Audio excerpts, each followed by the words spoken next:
Eh bien bonjour à tous et très bonne année, on se retrouve aujourd'hui pour une nouvelle vidéo sur l'actualité de Yu-Gi-Oh! Pas mal de choses à vous présenter pour Supreme Darkness qui va sortir dans une quinzaine de jours. On le rappelle, on a eu des petites infos de Konami à ce sujet. Pas mal de cartes aussi qui ont été révélées pour Alliance Inside qui va sortir dans quelques mois. On va voir tout ça dans cette vidéo et n'oubliez pas, si vous aimez, de mettre le pouce bleu et de vous abonner. On commence cette vidéo avec des cartes qui ont été présentées par Konami qui sortiront donc le 23 janvier dans Supreme Darkness. Ça sortira même un petit peu plus tôt avec les avant-premières. Vous le savez qu'on a le droit d'y jouer le week-end avant. Donc qu'est-ce que ça donne ces premières révélations de rareté? Et bien écoutez, on a des cartes qui ont été annoncées en quarter, notamment LZ Azamina, qui est une carte qui va être assez jouée parce qu'elle est, elle est invocable spécialement par son propre effet, donc c'est assez fort. C'est une carte très polyvalente qui sera forte dans Forêt Blanche et qui sera forte même dans d'autres archétypes. On peut penser à Sprite par exemple, étant joueur Sprite j'y pense forcément. Vu qu'elle est en quarter, c'est à dire qu'elle est soit en ultra soit en secret dans la boîte, je pense que ce sera une secret et c'est une carte qui va être, je pense, quand même assez chère dans l'extension. On a ensuite la petite carte là, Metal Flame Swordman, qui est du coup une quarter. Bon, je pense que ce sera une ultra dans la boîte, très honnêtement. Ensuite on a le droit aux la petite carte Primite qui est très importante pour le deck Blue Eyes qui va arriver, on le sait. Donc Primite, ça va être une petite engine qui va être très forte et cette carte là est jouée x3 dans les decks. Elle est bien sûr disponible en quarter, donc elle est soit en ultra soit en secret. Je pense que ce sera une secret. On a le Tirbir du coup qui a été déjà annoncé en ultra rare et qui sera également en quarter comme toutes les ultras. Mulchermi Mules qui est bien sûr une secret et qui sera dispo en quarter, ça y avait pas trop de doutes. On a d'autres cartes qui ont été annoncées. On a notamment le Héroneos qui est lui une quarter et une ultra. Eclipse Twin qui n'est ni une ultra ni une secret, donc ça c'est quand même assez intéressant parce que c'est une carte qui est jouée en OCG dans le deck Raizeol. Il va être, je pense, aussi joué chez nous et on a l'information que ce ne sera donc pas une quarter, donc ce n'est pas une secret, ce n'est pas une ultra rare, donc elle sera en super rare ou moins au niveau de sa rareté, donc c'est une carte qui ne devrait pas coûter grand chose.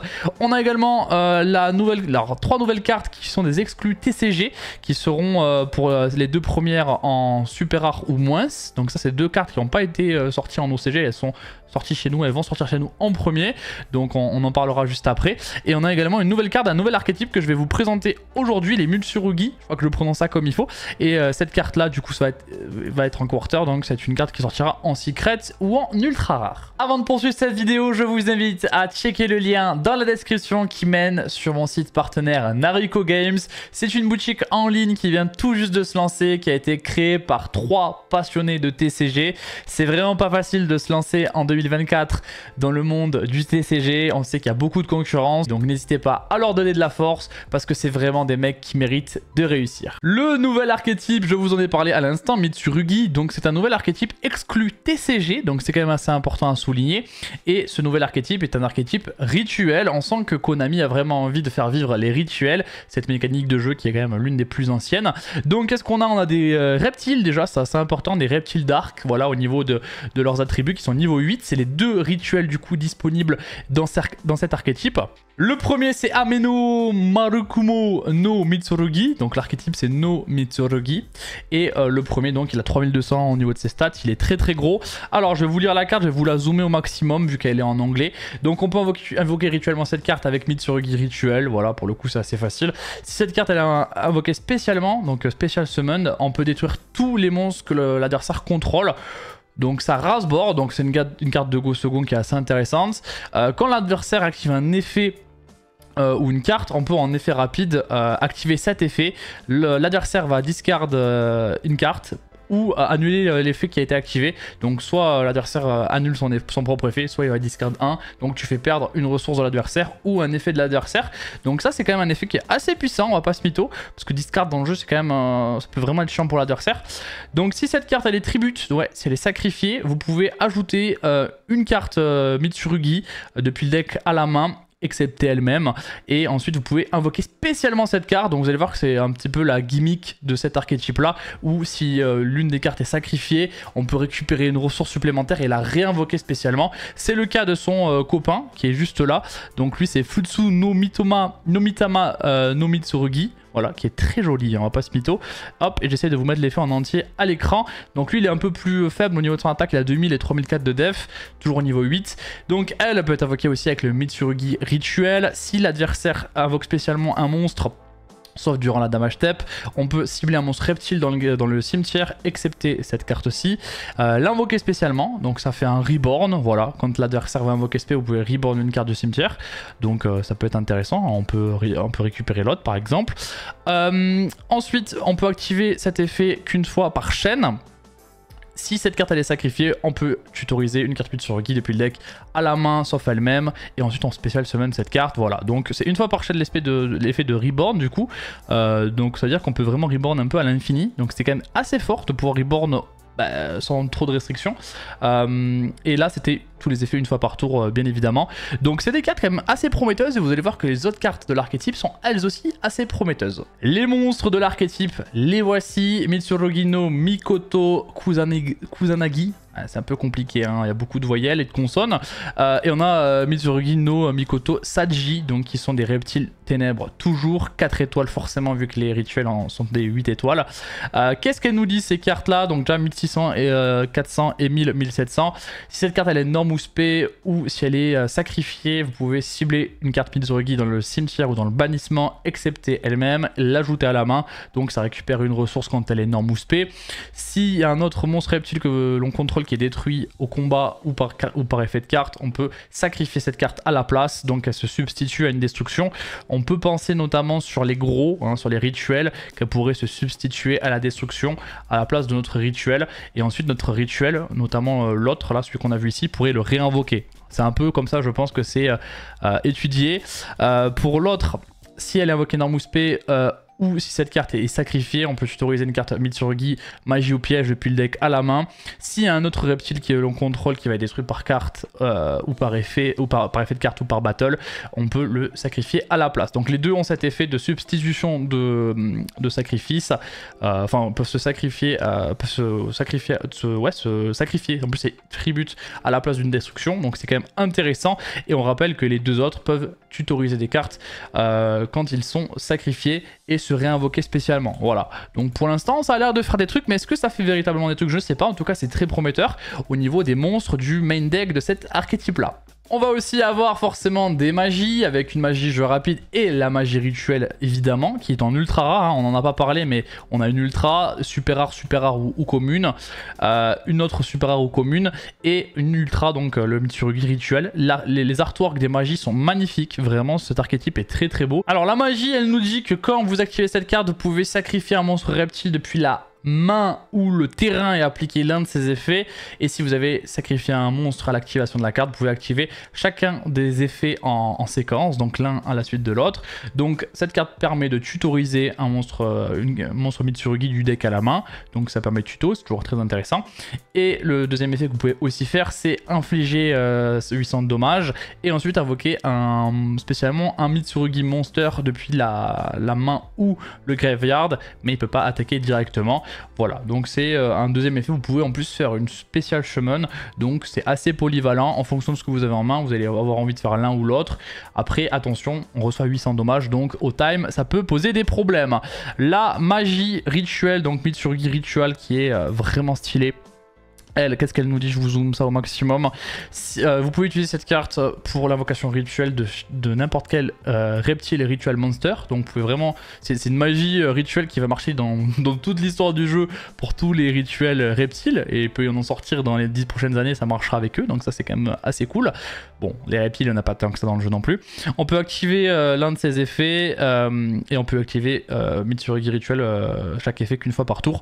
Donc on peut invoquer rituellement un monstre reptile monster depuis le deck, oui, depuis le deck, en sacrifiant un reptile monster depuis la main ou le terrain, qui ont des niveaux égaux au monstre rituel que l'on veut invoquer. Donc on peut invoquer directement rituellement depuis le deck, en sacrifiant depuis la main ou le terrain des monstres. Donc là déjà ça c'est extrêmement puissant, on n'a plus besoin d'avoir le monstre à sacrifier, la magie rituelle et le monstre rituel dans la main. On peut avoir juste l'un des deux pour invoquer le troisième, donc ça c'est assez fort. Et le deuxième effet que vous pouvez aussi activer, c'est faire une invocation rituelle d'un monstre reptile bien sûr depuis la main, en sacrifiant des monstres, donc en sacrifiant deux monstres reptiles depuis la main, le deck ou le terrain, qui ont des niveaux égaux aux monstres. Donc en fait ça demande quoi maintenant? Ça demande que 2 conditions sur 3 pour faire une rituelle, plutôt que 3 conditions sur 3 comme on connaît normalement. Donc c'est vraiment très intéressant comme invocation rituelle. finalement vous n'allez plus avoir besoin de tout pour faire un rituel et ça simplifie finalement l'invocation de ces monstres. Donc c'est vraiment très intéressant sur le principe. À voir si c'est fort, je peux pas le savoir à l'avance, faudra que bien sûr il y ait des tests, etc. Mais sur le principe c'est quand même très cool et on sait pas ce qu'ils vont faire de cet archétype là, celui qui remplace les Mimighoul, mais sur le papier ça fait des trucs, en tout cas sur le papier ça donne envie d'être testé et les cartes ont l'air super cool, donc franchement ça donne envie de jouer rituel. On va en plus de ça avoir une petite piège, donc Mitsurugi Great Purification, avec un dragon qui va souffler du feu sur des créatures, hein, on sait pas trop ce que c'est. Lorsque votre opponent, donc votre adversaire active un effet ou une carte, vous pouvez sacrifier un monstre de niveau 5 ou plus qui est reptile. Annuler l'effet et si vous le faites détruire la carte, donc ça negate et détruit en sacrifiant un reptile de niveau 5 ou plus, donc c'est une negate parce que le deck n'a pas de negate pour l'instant, il rase board mais il negate pas, là il negate enfin.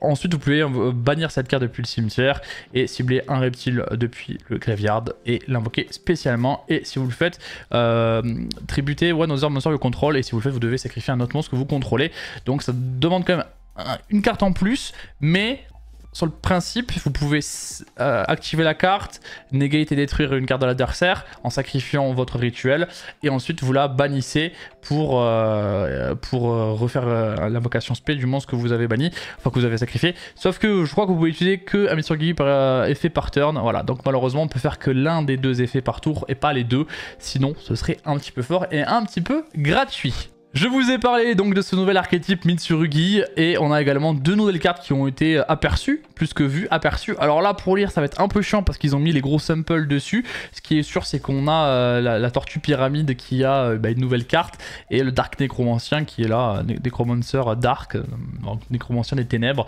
et Curse of the Ancient Turtle. Donc les artworks sont très cool. Donc il faut bannir un monstre zombie depuis la main ou le cimetière, puis envoyer, donc ça c'est en cost, et vous envoyez un zombie depuis le deck au cimetière, donc ça foolish un zombie.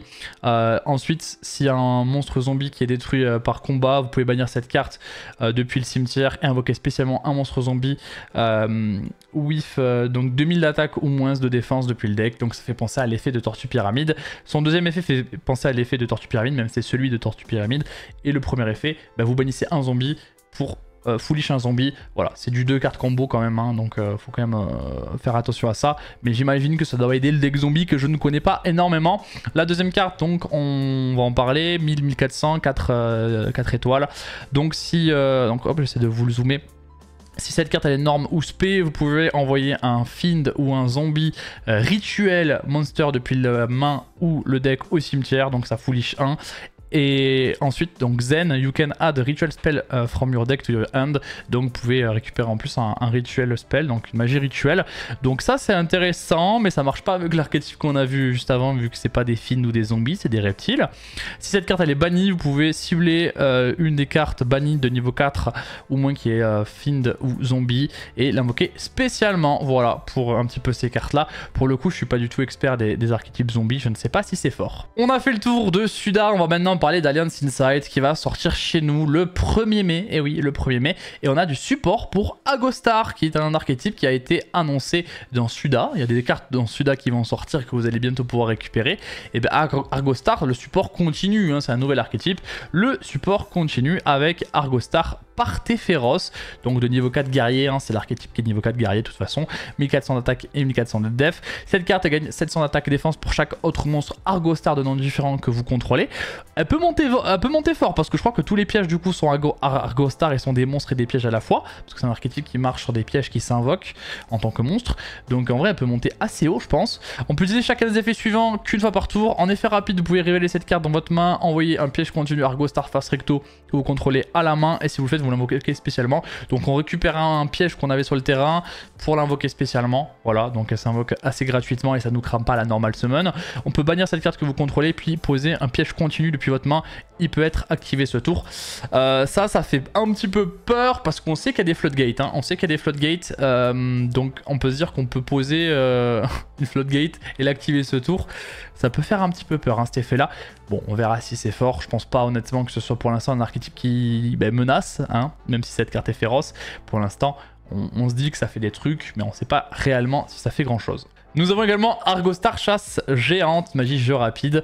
Donc elle vous permet de tutoriser un monstre Argostar depuis le deck à la main. Puis si vous contrôlez un piège continu dans la zone d'un monstre ou un piège continu dans votre zone magie et piège avec un effet qui s'invoque spécialement comme un monstre, donc toutes les cartes Argostar, ça vous permet de faire une invocation normale directement à la résolution de l'effet. Voilà, donc ça vous permet de faire une normale summon en plus.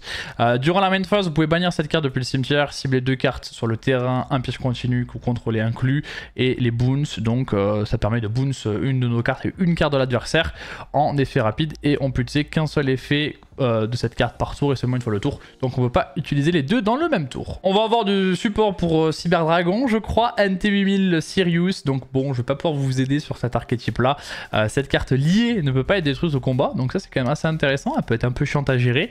On peut utiliser chacun des effets de la carte qu'une fois par tour. S'il y a un monstre lien qui a été un effet d'un monstre lien qui a été activé ce tour, en effet rapide, vous pouvez cibler une carte Force Recto que vous contrôlez et une carte contrôlée par l'adversaire, et on les détruit toutes les deux, donc ça demande bien que les deux soient détruites pour que ça s'active, que l'effet se résout. Si elle est envoyée au cimetière, sauf depuis le terrain et que vous contrôlez un monstre lien de ténèbres, vous pouvez l'invoquer spécialement, mais elle sera bannie ensuite. Donc si vous l'envoyez du deck, de la main au cimetière, vous pouvez la respect à peu près gratuitement, donc ça peut être un extender intéressant. Maintenant, est-ce que c'est fort? Je ne sais pas. Dans Ali, nous avons un nouveau piège qui s'appelle Esprit du Dragon, qui est un counter trap. C'est toujours intéressant les counter traps. Lorsqu'il y a une magie piège ou un effet de monstre qui est activé et que vous contrôlez un monstre qui a 2500 d'attaque ou def d'origine, vous pouvez annuler l'activation et si vous faites détruire la carte. Ok, bon c'est très spécifique, 2500 d'attaque ou de def. On peut penser à Rizal qui joue une carte à 2500. Donc du drive qui a 2500, donc ça pourrait être jouable dedans. Est-ce que c'est pas mieux un jugement solennel?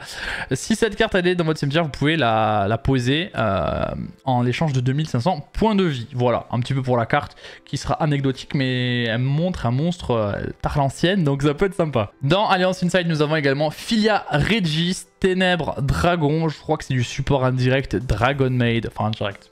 C'est fait pour, mais il n'y a pas écrit Dragon Maid sur la carte. Elle demande un monstre Fusion Dragon plus un monstre Dragon de minimum niveau 7. En main phase, en effet rapide, on peut cibler une carte contrôlée par l'adversaire ou dans son cimetière, la bannir. Puis si vous avez banni une carte sur le terrain, renvoyer un monstre Dragon que vous contrôlez à la main. Ok, bon... c'est très spécifique, ça permet de gérer une ressource de l'adversaire quand même.